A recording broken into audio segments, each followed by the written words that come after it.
For today's topic, we have sympathomimetic.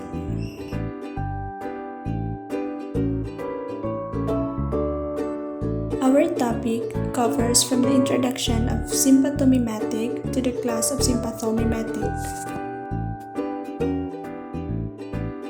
The objective of this study is to understand sympathomimetic thoroughly and to know the classes of sympathomimetic and the drugs under it.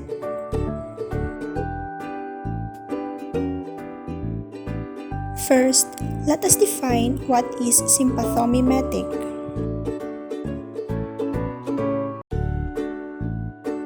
Sympathomimetics are agents which in general mimic responses due to stimulation of sympathetic nerves. These agents are able to directly activate adrenergic receptors or to indirectly activate them by increasing norepinephrine and epinephrine levels.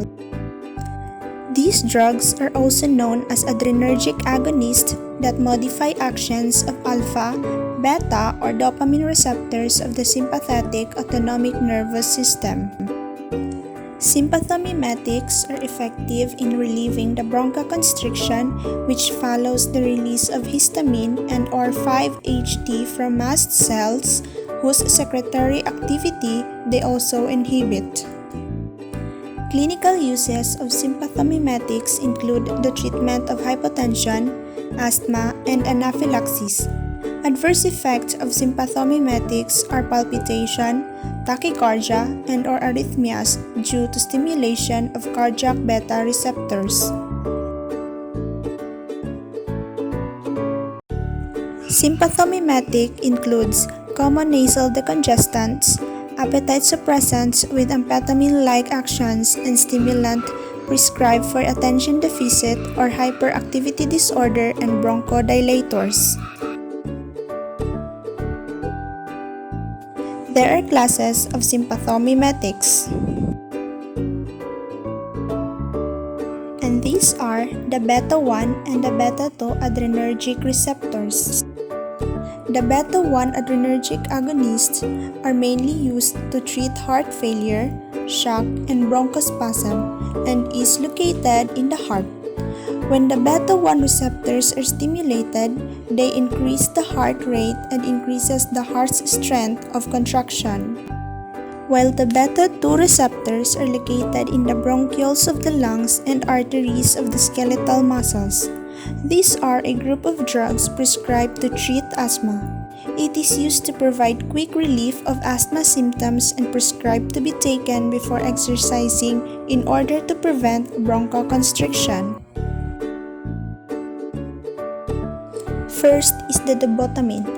It is a beta-1 agonist used to treat cardiac decomposition in patients' organic heart diseases or from cardiac surgery. The Dobutamine stimulates heart muscle and improves blood flow by helping the heart pump better. Dobutamine is used short-term to treat cardiac decompensation due to weakened heart muscles. It is usually given after other heart medicines have been tried without success. Another beta-1 adrenergic agonist is the epinephrine. Epinephrine is a neurotransmitter used to treat allergic reactions, to restore cardiac rhythm, and to control mucosal congestion, glaucoma, and asthma.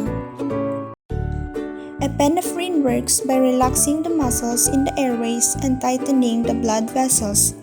It is used for emergency treatment of severe allergic reactions including anaphylaxis to insect bites or stings, medicine, foods, or other substances.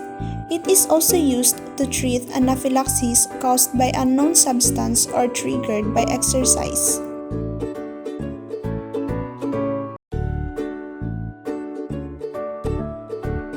The third beta-1 adrenergic agonist is the norepinephrine. It is a sympathomimetic used in control of blood pressure during various hypotensive states and as adjunct treatment during cardiac arrest. Norepinephrine functions as a peripheral vasoconstrictor by acting on alpha-adrenergic receptors. It is also an inotropic stimulator of the heart and dilator of coronary arteries as a result of its activity at the beta-adrenergic receptors.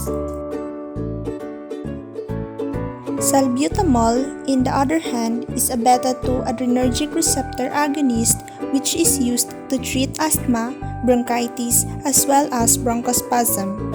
It is a short-acting selective beta-2-adrenergic receptor agonist used in treatment of asthma. Salbutamol is used to relieve symptoms of asthma and chronic obstructive pulmonary diseases such as coughing, wheezing, and feeling breathless. It works by relaxing the muscles of the airways into the lungs, which makes it easier to breathe. Salbutamol relaxes the smooth muscles of all airways from the trachea to the terminal bronchioles. It acts as a functional antagonist to relax the airway irrespective of the spasmogen involved, thus protecting against all bronchoconstrictor challenges. It promotes the production of intracellular cyclic adenosine monophosphate, which enhances the binding of intracellular calcium to the cell membrane. This action decreases the calcium concentration within cells and results in the relaxation of smooth muscle and bronchodilation. The phenterol is a beta-2-adrenergic agonist and bronchodilator used for the symptomatic treatment of asthma. Because of its selectivity for beta-2-adrenoreceptors, phenterol is used therapeutically to treat reversible airway obstruction which occurs in asthma and chronic obstructive pulmonary disease. It is active following inhalation or oral administration. The last beta-2-adrenergic receptor is the hexoprenaline. It is a stimulant of beta-2-adrenergic receptors and is used as bronchodilator, anti-asthmatic, and tocolytic agent. Clinical experience and double-blind studies have established that hexoprenaline is an effective bronchodilator. Its major advantage over many other bronchodilators of equal efficacy is its generally low production of side effects, particularly tremor, palpitations, and tachycardia. Adrenaline. It is the most effective natural catecholamine agonist of beta-2. It is a mixed beta-1 and beta-2 agonist at low doses and on the alpha agonist at higher doses. It functions as combined inotrope and chronotrope and at a higher doses as a vasoconstrictor. Adrenaline works by relaxing the muscles around the airways so that they open up and you can breathe more easily. The pharmacologic effect of adrenaline includes increasing the heart rate, increasing blood pressure, expanding the air passages of the lungs, and dilation of the pupil in the eye.